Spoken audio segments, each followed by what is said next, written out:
Buenas noches a todos.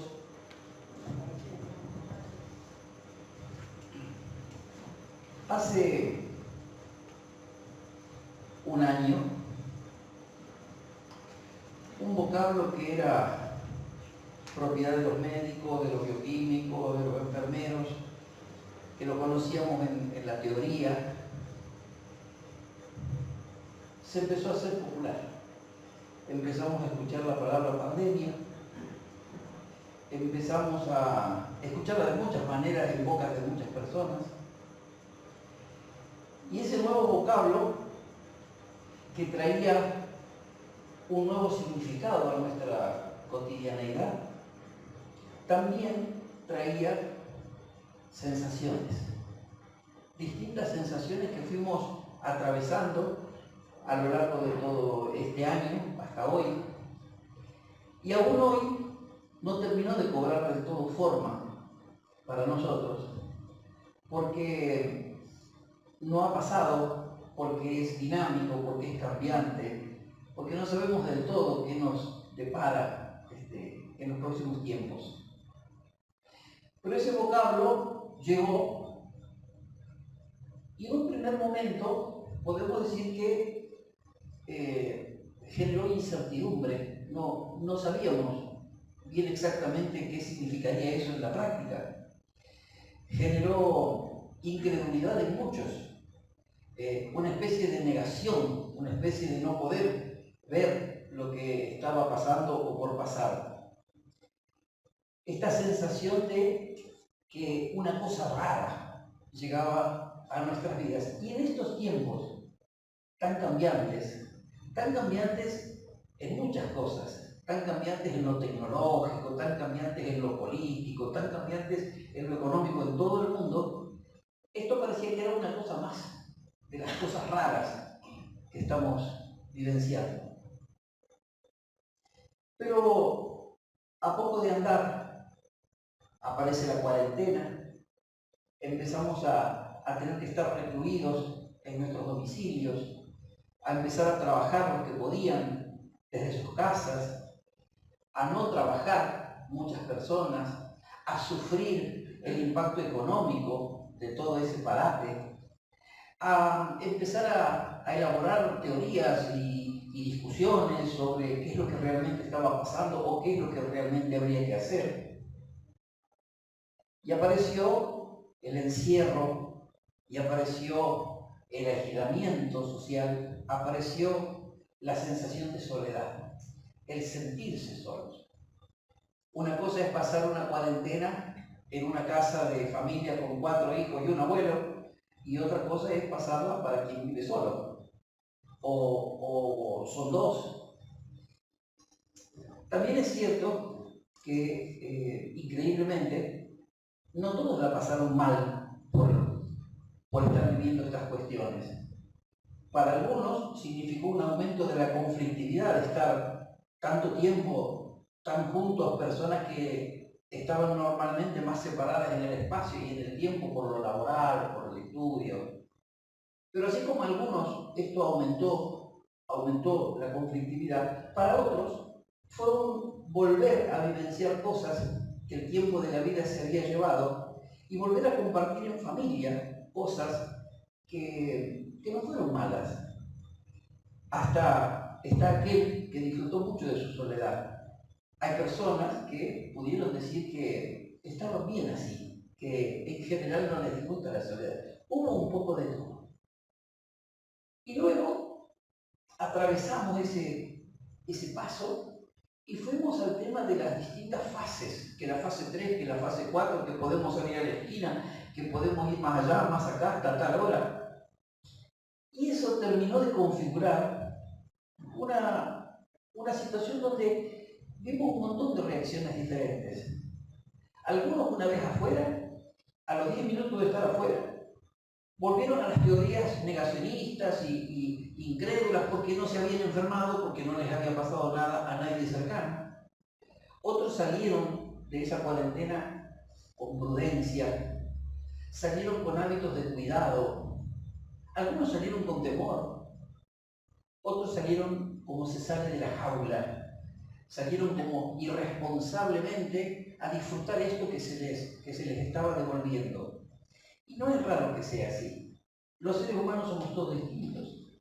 Cada uno vivencia las situaciones desde diferentes lugares, en diferentes momentos, en diferentes condiciones.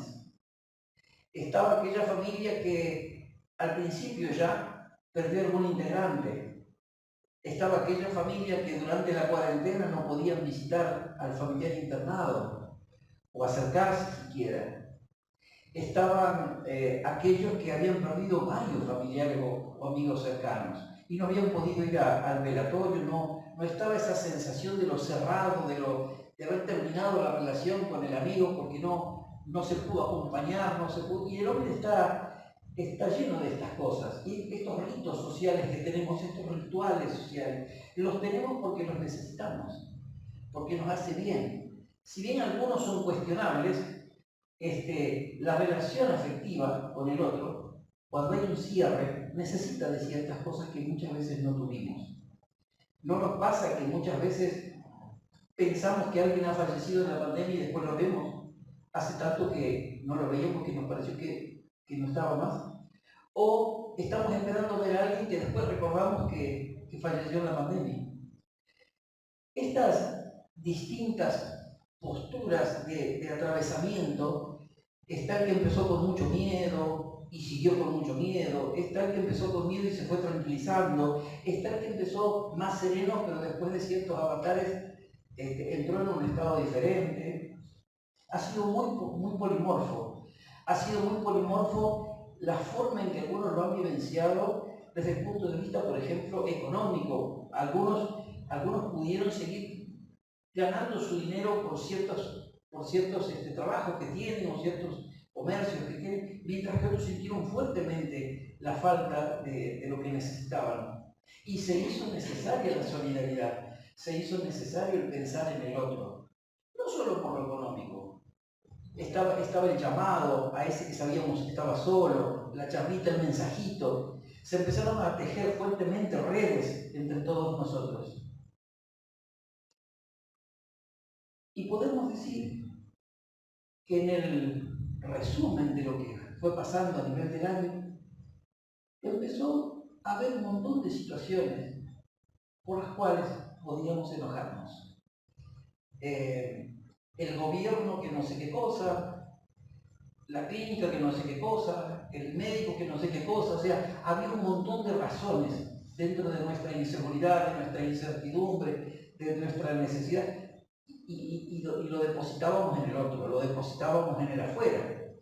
Y había rebeldía, y había desconformidades, pululaba un discurso de cuidado con un discurso de descreimiento, un discurso de respeto a la ciencia con otro de tomar hasta sustancias venenosas. O sea, se volvió todo un gran pandemonium de situaciones humanas donde cada uno fue sumando y cada uno fue poniendo allí y aumentaba la confusión y se complejizaba y se enriquecía. Porque de todo eso, mirando después a la distancia, podemos aprender cosas. Cosas sobre los seres humanos, cosas sobre nosotros mismos, cosas sobre la familia que nos rodea y que nos quiere. Se pueden hacer un montón de análisis a partir de todo eso. Pero lo cierto es que sobre fin de año, los psicólogos, los psiquiatras, nos encontramos con la depresión. La gente había podido atravesar el año como pudo, pero llegó al final del año sin fuerzas, llegó al final del año necesitada de un montón de cosas, y llegaban a la consulta y decían, no me pasó nada, no sé por qué estoy así, no hay nada en sí que me esté provocando esto. Pero cuando hacíamos el análisis del año, el cafecito con los amigos hacía un año que no estaba, la charla con el clubcito hace un año que no estaba, el junte con tal cosa, el cine, había un montón de cosas que la realidad nos había sacado y no nos habíamos dado tanta cuenta, pero cayó sobre nosotros ese peso después de todo ese esfuerzo. Tuvimos un poco de descanso en este verano y ahora enfrentamos otra vez esa incertidumbre, enfrentamos otra vez una sensación de no saber, una sensación de no tener claro lo que va a pasar. Y tenemos avisos, algunos avisos un poco quizás tremendos, otros avisos prudentes, pero la sensación de que nadie sabe exactamente qué va a pasar, porque ya lo aprendimos. Ya escuchamos muchas cosas que no se cumplieron, ya escuchamos muchas cosas que fueron diferentes, y estamos aquí otra vez ahora esperando este nuevo momento. Pero aquí estamos hoy, aquí nosotros, en un lugar querido, en un lugar que nos despierta un montón de sensaciones, en un lugar que solo con estar aquí, con la luz prendida, con las paredes de este color, con la mesa, con los vidrios, con lo que conocemos, nos remite a muchos momentos lindos, nos remite a momentos felices, nos tranquiliza, nos hace tomar contacto y conciencia con situaciones que nos dan fuerza, que nos dan seguridad. Es lindo verse las caras de nuevo. Es lindo ver el lugar, ver nuestros lugares de nuevo. Es lindo sentir la cercanía. No podemos estar a los abrazos. No nos saquemos los barbijos, cuidémonos y cuidemos a nosotros. Aceptemos lo que la situación nos impone. Pero es lindo estar a 2 metros, aunque sea. Cuando hablábamos con gente que extrañaba mucho el centro, le decíamos, acordate de tu silla, porque cada uno tiene una zona del centro donde siempre se sienta, ¿no? Acordate de tu lugarcito, acordate de tu silla, mentalizate que estás allí. Y toma contacto con los espíritus del centro. Pensá en el guía, pensá en Roberto, pensá en los amigos desencarnados recientemente, en tus familiares. Y esta es la forma de tratar de mantener el contacto con esto. Pero hoy estamos aquí. Somos los 30 privilegiados del primer martes. Y es lindo, es lindo. Es como decir, un recreo, un paréntesis. No sé cuánto tiempo lo vamos a poder sostener, no lo sabemos, pero disfrutémoslo. Es como que esto que pasamos trabaja mucho sobre nosotros y somos más sensibles hoy, somos más capaces de reconocer el valor que tienen ciertas cosas. Haber entrado por esa puerta y sentado aquí nos da algo lindo, solamente con eso. Haber visto caras que hace mucho que no veíamos, saber que todos estamos sintiendo la misma emoción, que todos nos vamos entrelazando un poquito más afectivamente a partir de estar aquí, como ya estamos entrelazados, pero un poquito más, un refuercito. Y eso hace que las energías, las fuerzas vayan y vengan entre nosotros mucho más fácil, mucho más fuertemente. Nos permite recordar cosas que nos han pasado aquí. Nos permiten volver a sentir esas cosas que esos recuerdos despiertan. ¿Qué nos pasó? Al final, ¿qué nos pasó? ¿Tenemos un distinto concepto de la vida? Después de un año así, ¿tenemos un distinto concepto de la vida? ¿Hemos podido trabajar una distinta valoración de lo que es el vivir? Ojalá que sí. Ojalá que nuestra mirada sea un poquito, aunque sea diferente.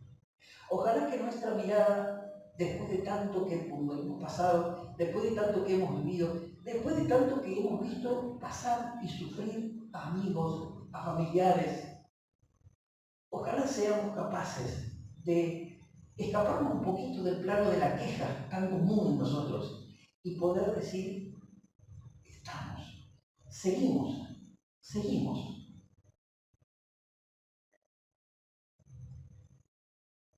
¿Qué puede haber cambiado de nuestra visión de la vida?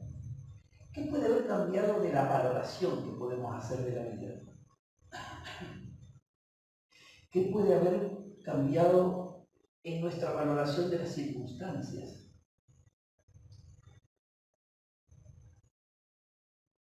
¿Vieron toda la discusión que hay sobre si los chicos tienen que ir a la escuela o no? Hay personas que con increíble firmeza luchan porque los chicos estén en la escuela. Y hay otros, con otros argumentos, que dicen, esto es una tontería, va a ser un desastre. ¿Cierto? Yo le he preguntado a los que dicen que va a ser un desastre, si vuelven los chicos a la escuela, si están en condiciones de demostrarlo científicamente que va a ser un desastre. Y nadie me lo puede demostrar científicamente. Le he preguntado a los que consideran que es necesario ir a la escuela, si no se imaginan que puede llegar a realmente ser imposible ir a la escuela. Y cuando me dicen que no se lo imaginan, le pregunto qué piensan que pasó la infancia de la Segunda Guerra Mundial en Europa, si creen que iban a la escuela los chicos, si durante 6 años los chicos fueron a la escuela, si durante los 4 años de la Primera Guerra Mundial los chicos fueron a la escuela. ¿Qué quiero decir con esto? Que todo tiene muchas miradas y que todas esas miradas tenemos que cuestionarlas, tenemos que pensarlas, posicionarnos, reposicionarnos, dar el beneficio de la duda. Hoy la certeza, hoy la firmeza, no la podemos tener. Los psiquiatras siempre decimos que los únicos que están seguros son los locos, ¿no? Siempre decimos que las personas normales dudan, ¿no? El loco te dice que es Napoleón y ante la primera duda te reta. Pero los seres humanos normales nos ponemos, yo me pongo, siempre dudamos de lo que pensamos. Tenemos un espacio de duda, no nos creemos infalibles. Esta situación de la pandemia, hay que salir a trabajar, hay que quedarse, hay que cuidar la economía, hay que cuidar la vida, hay que ir a la escuela, hay que estudiar desde la casa. Qué invitación que es esta situación para que aprendamos a pensar de otra manera, para que aprendamos a no necesitar tener una sola verdad, aferrarnos y defenderla y pelearnos con otro por esa verdad. ¿Qué invitación que está haciendo esta situación para que empecemos a aprender que todo tiene al menos 2 caras? Al menos, hay cosas que tienen más. Y poder vivir con ello. Poder vivir sin creer que la seguridad nuestra y el valor nuestro depende de lo clara que tengamos las cosas. Quizás el gran aprendizaje pase por el hecho de que aprendamos a convivir y a vivir la vida, no solo sin necesitar seguridades, sino estando seguros de que nunca las tendremos, de que no son necesarias. Lo que es necesario en todo caso es una dinámica, es un pensar, es un compartir, es un cuestionar, pero estando abiertos a que nuestras ideas primarias puedan ser cuestionadas y puedan tener que cambiar. Nosotros decimos que la pandemia nos metió en un estado de vida no normal. Esto no es normal. No poder trabajar, estar encerrados, no poder dar un beso a la abuela, no poder viajar en un colectivo, no poder... Esto no es normal. Y la pregunta es, si nosotros somos muy firmes y muy poco ágiles, es verdad esto, la pandemia no es normal. Pero si nosotros iniciamos una aventura de apertura, ¿qué pasa durante la pandemia? ¿Qué es lo que cambió? Los espíritas, por ejemplo. Cuando hablamos de lo que es la vida, ¿qué decimos? Que hay leyes divinas, leyes que nos permiten, al entenderlas, un mejor relacionamiento con lo que nos pasa, con el otro, con nosotros mismos, con el futuro. Las leyes que el espiritismo nos ayuda a empezar a entender son leyes de amor, son leyes de solidaridad, son leyes de unión, de libertad, de igualdad, y que funcionan siempre. Funcionan durante las guerras mundiales, durante las glaciaciones, funcionan sobre cuando caen los cometas y cuando hay pandemias. Las leyes esas no se suspenden. Seguimos siendo iguales, seguimos teniendo necesidad de unirnos, seguimos teniendo necesidad de desarrollar una capacidad de amor universal. Seguimos teniendo la posibilidad de aprender de todo aquello que hacemos, que nos pasa, que vemos que pasa, que vemos que hacen. Y el aprendizaje implica la dinámica constante del cambio. Cuando uno aprende, es modificado por eso que aprendió. Cuando uno aprende, cambia algo en él. O cambia una forma de pensar, o cambia una forma de ver, o se pone más agudo, o se pone más profundo, o se pone más sereno, más tranquilo. Y ese cambio, esa modificación, ¿dónde se da? Se da en nuestra capacidad de pensar, en nuestra forma de pensar, en cómo pensamos lo urgente, cómo pensamos lo importante, cómo pensamos el futuro, cómo pensamos sobre el tiempo, cómo pensamos sobre las necesidades, pero también cambia nuestra forma de sentir. Es evidente que todos estamos más sensibles después de este año. Es evidente que en forma de dolor, de temor, de ansiedad, de deseo, de proyección de afectos, todos estamos un poco más sensibles. Por muchas cosas que nos pasaron, por cosas que le vimos pasar cerca nuestro, por cosas que vimos que le sucedieron a otros que queremos, por cosas que nos enteramos de gente que desconocemos. Es como que nuestra capacidad de relacionarnos con los demás se amplió muchísimo. Nos importan más los demás, nos importan un poco más, los podemos percibir un poco más. Esas son modificaciones del cambio que producen los aprendizajes, que producen las vivencias, los pasajes de nuestra vida. La vida para nosotros, los espíritas, es una constante interacción con el prójimo. Los espíritas sabemos que no evolucionamos sin el otro.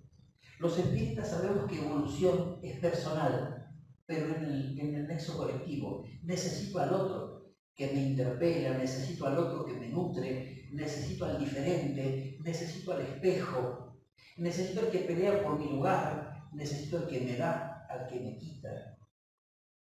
Necesito eso para ser yo y para poder realizar ese aprendizaje. El aprendizaje del eremita solo en la cueva es un aprendizaje muy limitado. El aprendizaje del colectivo social es un aprendizaje enormemente rico. La evolución es personal, pero se da en lo colectivo, en la necesidad de lo colectivo. Y cuando hablamos de las leyes, y cuando hablamos del aprendizaje, y cuando hablamos de la modificación, y cuando hablamos de la interacción con el prójimo, ¿de qué hablamos? Hablamos de amor, en todas sus formas. Hablamos de solidaridad. Hablamos de empatía. Hablamos de tener conciencia de la finitud física. Los espíritas sabemos que el cuerpo no es eterno. También lo saben los demás. Es una conciencia de la finitud. Nuestro tiempo físico, la vida física, no es eterna. Sabemos que dura una cantidad de tiempo y no sabemos cuánto. Pero también tenemos la conciencia trascendente. La conciencia de que este pasaje físico está enmarcado en una vida aún más amplia, donde este aprendizaje físico produce aprendizaje, produce evolución. Pero todo eso es con pandemia o sin pandemia. Esta lectura de la vida, con leyes, con amor, con solidaridad, con amor al prójimo, con valoración del otro, es con y sin, es con y sin. ¿Qué cambia con pandemia? Cambian las leyes de Dios. Cambia el amor que tenemos que desarrollar hacia el prójimo. Cambia el valor de la solidaridad, de la generosidad. No cambia. Es como decir, hubo más desencarnaciones que lo común este año pasado. Hubo más gente cercana tal vez que falleció. Hubo más conocimiento de nuestra parte, porque nos pasó o porque le pasó a alguien cerca, de proyectos familiares que cambiaron porque alguno de sus integrantes ya no está. Es como que nuestra percepción del dolor percibió más cantidad de dolor. Pero en lo profundo, en el eje, ¿qué cambió? No cambió nada. No hay ninguna obligación ética que se nos haya ido. No hay ninguna potencialidad evolutiva que hayamos perdido. No están suspendidas las leyes de amor ni las de la interacción profunda que es bueno que desarrollemos entre nosotros. Hay sí, en todo esto, una fuerte invitación de las circunstancias para que nosotros podamos pensar sobre esto, salir del automático en que veníamos tal vez. Porque muchas veces, cuando nosotros analizamos ciertos lapsos de nuestra vida, decimos, yo en esta vida, en este lapso de mi vida, era automático. Tenía tanto trabajo, tenía que, los chicos, criaba ahí cuando traía, venía, llevaba a los chicos a la escuela. Hay otros momentos de la vida, porque pasan cosas o porque cambian nuestras formas concretas de vivir, en que se nos hace más fácil pensar. Este es un momento que no tenemos que dejar pasar sin pensar. Tenemos que pensar en este momento. Cada uno va a pensar sus cosas. A cada uno se le van a ocurrir cosas. Es una fuerte invitación a la valoración de la solidaridad. Esta circunstancia está evidentemente frente a nosotros para que entendamos esto de que somos parte de una enorme red entrelazada de seres vivos, que es la red solidaria. Entendamos que todo ese dolor que está ahí dando fuera, vueltas afuera, que me llega, que me atraviesa, que sufrí yo también, que he visto en forma de temor, en forma de inseguridad, en forma de... Todo eso pasa en la red. Y si nosotros nos hacemos más sensibles a partir de esto, cualquier cosa que toque la red me va a llegar. Y eso es una utopía del ser humano. Algún día lo que le pase a uno nos pasará a todos. Algún día la necesidad de uno reverberará en todos. Algún día el pedido de uno será respondido por todos. Aún no es así. Pero estas cosas nos ayudan a pensarnos de otra manera. Nos acercan tal vez al valor de las utopías.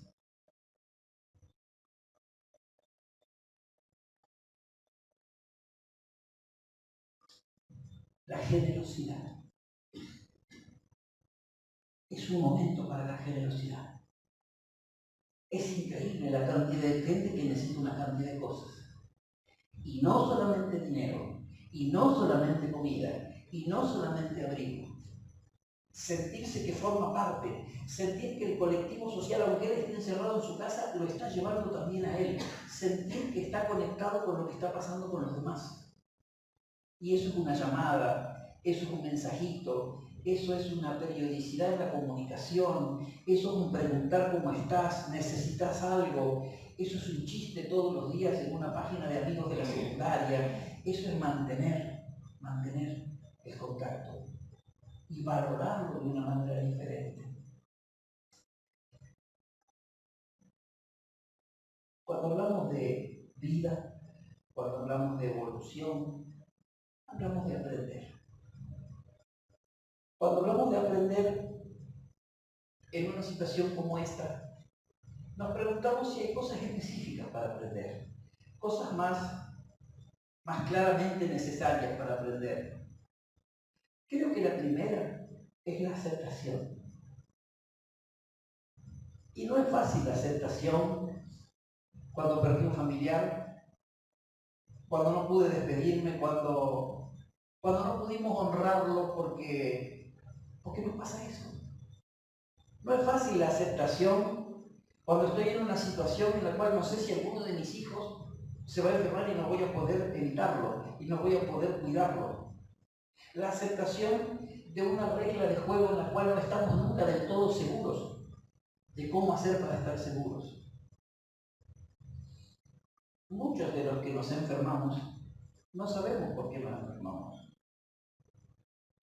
En lo personal, ningún paciente mío estaba enfermo antes de que yo me enfermara. Y ningún paciente mío se enfermó después que me expiró. No sé de dónde salió mi virus, pero mucha gente está así. A mucha gente le pasó así. A algunos les pasó que fue tan suave que no saben si han estado enfermos. Otro fue tan fuerte que no saben cómo hacen para estar vivos. Algunos tienen secuelas físicas, algunos tienen secuelas psicológicas y algunos tienen secuelas de miedo de cosas que no les pasaron, pero que temen pasar. La aceptación, siempre digo, ¿la aceptación qué es? Es una relación seria, una relación responsable con la vida. Me gusta o no me gusta, pero es esto. Y esta situación que nos atraviesa, esta situación que nos engloba, no fue discutida por las leyes de la vida con nosotros, simplemente se nos impuso, llegó a nosotros. Todavía no sabemos si este es un virus artificial o si es un virus natural, pero yo siempre digo que siempre es responsabilidad del hombre, porque a pesar de que los estudios genéticos indican que este virus es de la naturaleza, es una mutación, ¿cierto? Si el hombre lo hubiera creado al virus y se le escapó, no nos sorprendería, somos capaces de hacer esas cosas.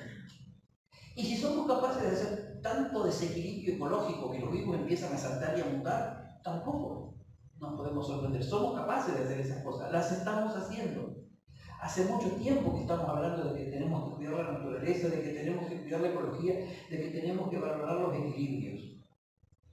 Pero así como muchos de nosotros en su pequeña casita es un poco más ecológico en sus conductas, las grandes mentes y los grandes poderes y las grandes decisiones no han tomado conciencia y siguen las depredaciones y siguen los desequilibrios.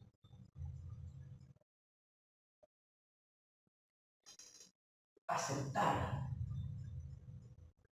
sin perder de vista las leyes. Esto no es un castigo que hay que aceptar, es una situación que hay que entender, que está frente a nosotros. Es rica, nos va a permitir un montón de cosas. Creo que tenemos que aprender sobre la flexibilidad. Aquí, la rigidez, aquí la incapacidad de adaptación, aquí el enfrentamiento con la situación no nos va a dar nada bueno. Aquí vamos a tener que entender que va a haber cambios que hacer en conductas, que va a haber conductas individuales, conductas colectivas.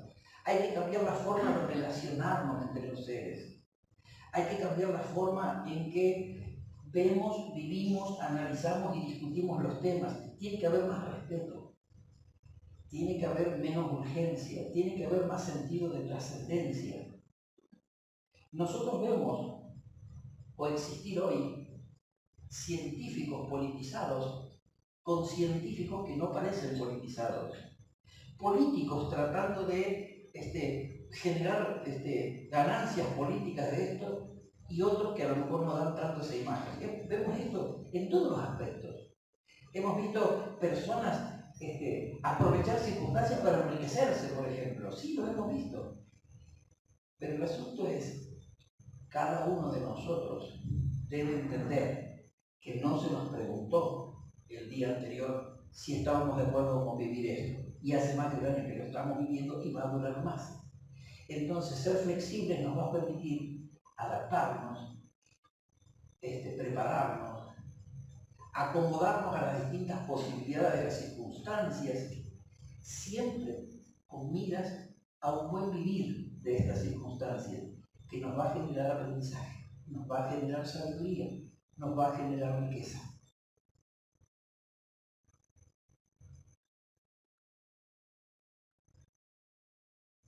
Tenemos que aprender a revisar valores y prioridades. Es un momento en el cual la situación nos ayuda mucho para que cuestionemos cómo estamos en relación a lo que pensamos y cómo vivimos. ¿Cómo pienso la vida? ¿Cómo pienso que es lo correcto? ¿Qué pienso que es lo bueno? Pero después me miro vivir para ver si soy coherente con eso. Una de las cosas que parece muy en cuestión es el consumismo. ¿De qué te sirve tener 4 televisores de 50 pulgadas y estar internado en el hospital al lado de uno que es cartonero y no saber cuál de los dos se va a morir? Y es muy fácil hacer ese ejemplo. Y de hecho ocurrió, es así. Pero el tema sería, ¿somos capaces serenamente, naturalmente, de cuestionarnos desde una mirada trascendente, sin grandes tragedias personales, sin revoluciones sociales, simplemente entender que podemos disfrutar de lo sencillo, que podemos disfrutar de lo simple y que nuestro proyecto espiritual no necesita de grandes cosas, de grandes farolas, de grandes vueltas complejizadoras de las situaciones? Cada uno sabrá después qué impacto tiene eso en su propia vida. Cada uno sabrá cuánto dejó de preocuparle o cuánto aún sigue preocupándole cosas de esas que son poco trascendentes. Pero sí estamos frente a una oportunidad para hacerlo, para cuestionar a qué le dedico más tiempo en mi vida, a qué le dedico más esfuerzo, más energía.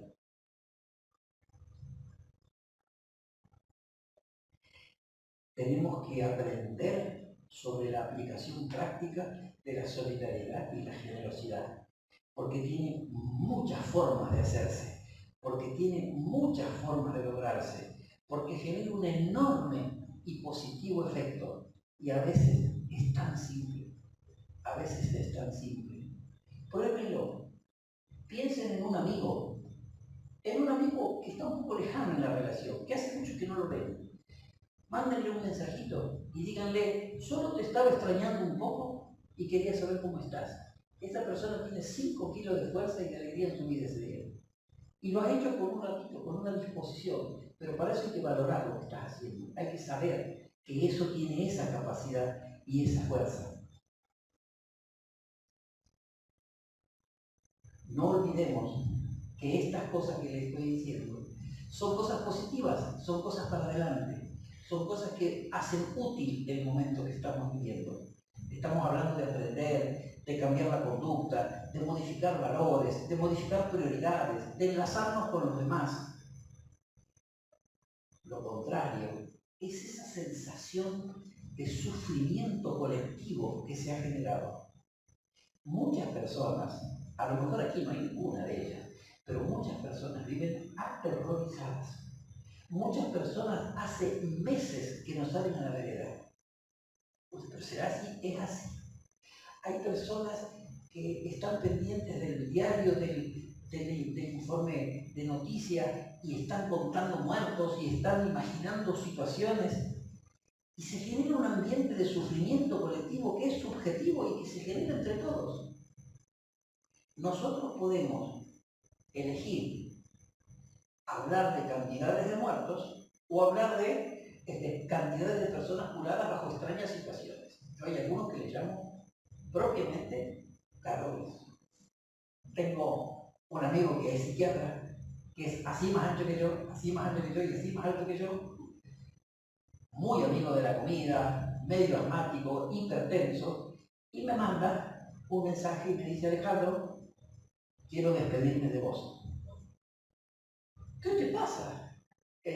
Soy COVID positivo y no nos vamos a engañar, no tengo ninguna chance. No quiero dejar pasar la oportunidad de decirte que fuiste un amigo y te agradezco. Y yo le contesté, bueno, Daniel, pero un poquito de positividad, no viene mal. Y si no nos vamos a engañar, ¿para qué nos vamos a engañar? A los 10 días me mandó la foto del alta. Entonces le dije que era un cardura, porque él sabía que tenía que morirse. Está contradiciendo lo poco que sabemos, la ciencia por dos tambaleas. Y todos conocemos personas que porque eran muy obesas, que porque eran muy asmáticas, que porque eran muy delicadas, que porque eran muy ancianas, se tenían que morir. Y no se murieron. Y otros que no entendemos por qué se murieron. Pero ¿acaso, antes de la pandemia, no pasaba lo mismo? Siempre supimos por qué se moría la gente. Siempre fue lógico a los ojos de la ciencia lo que pasaba. No, ahora solamente hay más cantidad. Nada más que eso. En una reunión con personal de enfermería, donde se había llegado a un momento de mucho miedo, les pedí que levantaran la mano los que creían en Dios. Y todas levantaron la mano. Entonces les pregunté si creían que Dios necesitaba pandemias para llevárselas. Y todas empezaron a reír. Porque es obvio que los que sostienen la idea de un Dios sostiene la idea de que ese ser de alguna manera ha creado leyes que funcionan y que no necesitan virus a mano para poder terminar con la vida física de alguien, ¿no es cierto? Es solo como que la cantidad nos ha engañado, nos ha hecho más visible esto de que somos mortales, nos ha hecho más visible esto, pero tampoco está de moda o de obligación. Va a desencarnar aquel que desencarne. Los demás vamos a seguir estando. Yo me anoto un poquito más aquí.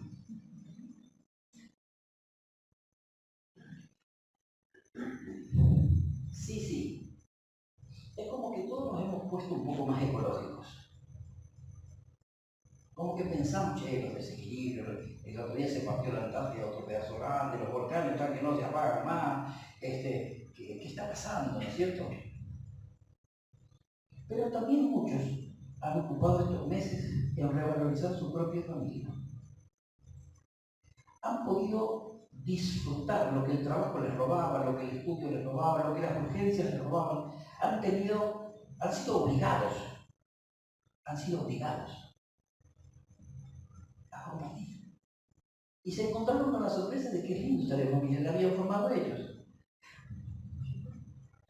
Se habían enamorado, habían convencido al otro de que se enamore también.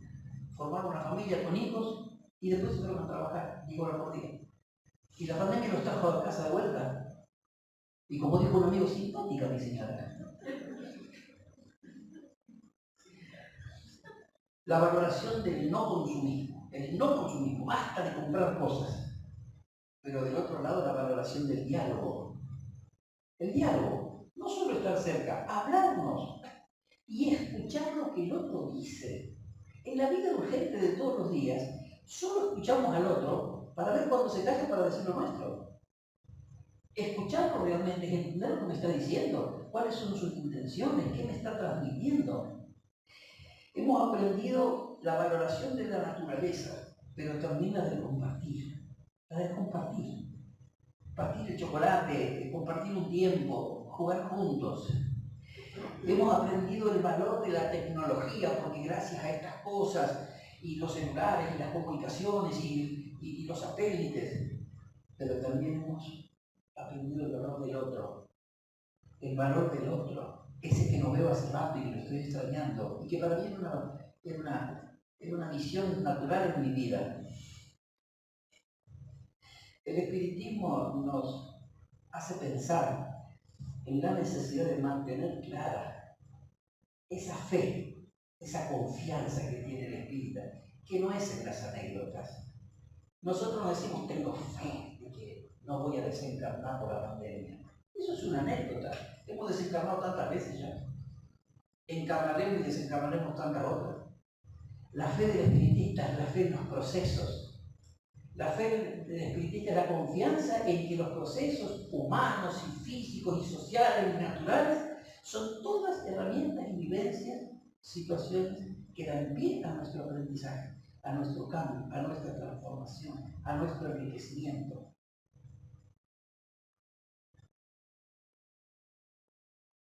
Aprender sobre los aprendizajes y aprender sobre las ignorancias. ¿Cuántas cosas nos enteramos que la medicina no sabe? Bueno, antes de la pandemia tampoco lo sabía. ¿Cuánto nos hemos enterado de que hay líderes, grandes líderes de la humanidad, que no saben, que ignoran, que no tienen capacidad para manejar estas cosas? Y el mundo funciona. El mundo nunca funcionó desde la perfección del ser humano, sino a pesar y a través de sus ignorancias y de lo por aprender.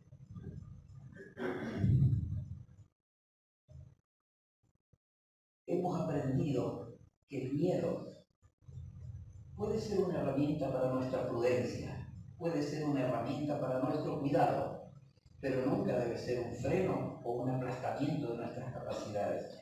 No puede ser el desenfreno de la falta de fe, el desenfreno de la desesperación de no poder ver las leyes y pensar que todo cambió y que todo terminó con una pandemia.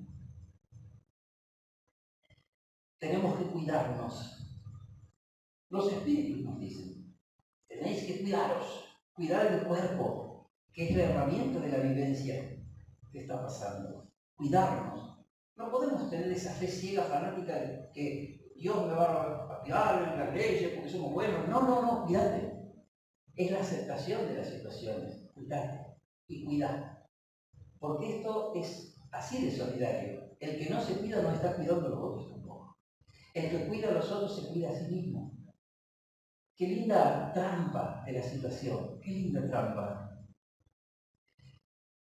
Pero de lo que se trata, en definitiva, es de si podemos vivir este momento de nuestra vida individual y colectiva con alegría. ¿Podemos vivir con alegría esto? Estamos parados en la tristeza. Falleció el amigo, falleció el abuelo, falleció el tío, falleció la prima, falleció. ¿Cómo será la nueva cepa? ¿Cómo será de virulenta? ¿Quién más va a faltar? ¿Qué me va a pasar a mí? Estamos allí parados en la tristeza, en el miedo. ¿Cómo hacemos a llegar a la alegría? La alegría está un poco lejos de la tristeza. ¿Cómo hacemos a saltar a la alegría? Y el espiritismo nos dice que tenemos que poner una piedra entre la tristeza y la alegría que nos permita hacer el salto más cortito. Saltamos a esta piedrita y luego saltamos a la alegría. ¿Saben cómo se llama esa piedra? Agradecimiento se llama. ¿Agradecer qué? Tanto es lo que sufrís como el valor que tiene aquello que te hace sufrir. Si perdiste al abuelo, que era lo más grande que tuviste en la vida, agradecer haber tenido semejante abuelo. Si tuviste que pasar situaciones de mucha tensión para poder después entender que eso podía faltar en tu vida y la vida seguía igual, agradecer haberlo tenido. Agradecer aquello que valorás y temés perder o has perdido. El agradecimiento a la alegría va a ser más fácil. Salgamos de la tristeza. Aceptemos la presencia constante de las leyes. Tengamos fe en los procesos. No importa cómo se llamen los virus, no importa el nombre de las enfermedades, si nuestra situación frente a las leyes nos marca que llega el momento de desencarnar, sabemos que sigue la vida, que aprenderemos sobre lo que hemos vivido, que volveremos. No se ha interrumpido la reencarnación, ni la ley de progreso, ni la evolución. Saltemos de la tristeza al agradecimiento de todo aquello que tenemos y tuvimos hasta ahora. Y de allí va a ser más fácil el pasaje a la alegría. Porque el pasaje a la alegría, para vivir esto desde una confianza, desde una frescura, desde una positividad que nos ayude a levantar a los otros, es posible. Los dejo a la reflexión sobre esto.